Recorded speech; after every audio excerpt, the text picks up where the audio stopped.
In the next part of our experiment, we need to set up one of our resistors in series with a parallel set. What that's going to look like is that we have to really be more careful about how we're connecting our resistors rather than what they look like on the board. So what I'm going to do is I'm going to connect both of my parallel ends to the same spring set right over here. And again, these springs are just conductive materials. There's a little conductive strip underneath the circuit board that makes all of these two springs connected. And then I'm going to do the same thing with the top part of the parallel circuit, but over here. Now to make our circuit match what's going on in our handout, I need to directly connect this portion of my resistor to the starting spot of my parallel circuits. For now, I don't need to connect the front part because we don't have our circuit connected to any kind of voltage. So what we're going to do is we're going to take our multimeter right here. If we can see through the wires what the reading will be. And I'm going to test the 3 spots that are written in the lab. The first thing is to check that our first resistor is still just itself. So we'll check this spot here. And we'll see that our reading is still 324, so that's normal.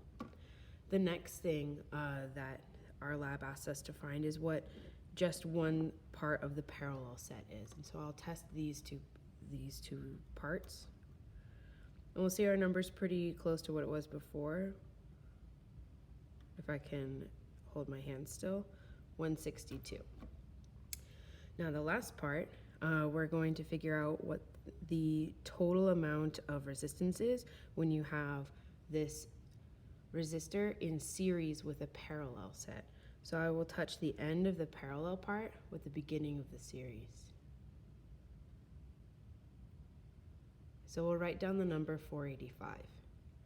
This is a good moment for us to stop and talk about the math.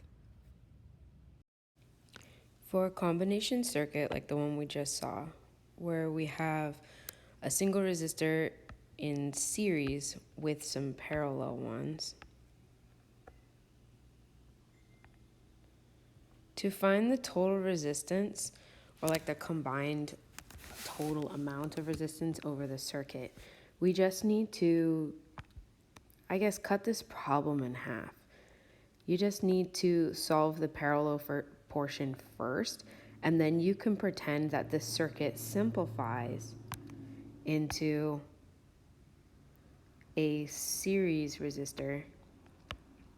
If I can get the pen to work. Where this portion of my new resistor represents the parallel circuit from before. So let's go ahead and do some of that math. We can tell that our original circuits had values of 322 and 323. And when we add them up in parallel, we do 1 divided by those original values, and we know that our total resistance for this portion can be calculated with this formula. So we'll stick the numbers in a calculator, and we'll end up with the total resistance that we calculate, not the one that we measured, is 161. And that honestly is really close to the value that we measured in the lab, 162.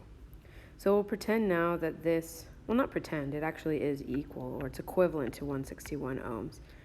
And then we can just add that to the 323 that we had before.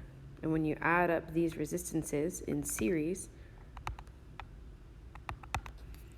you'll end up with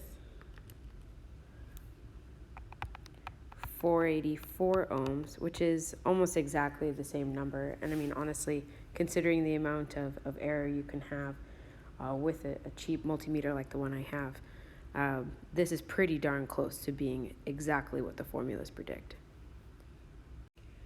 The last page of the lab asks us to really repeat our measurements, but instead of using 3 of the same circuits, to use 3 different ones. Though that is a good practice for math, I think that we can go straight to practice questions. I would just ask that you guys are careful as you do your math. Some resistors have a much higher resistance value than others, so you'll see some weird numbers start to pop up. Don't let that scare you. Just make sure you stick with the formulas and everything will be okay.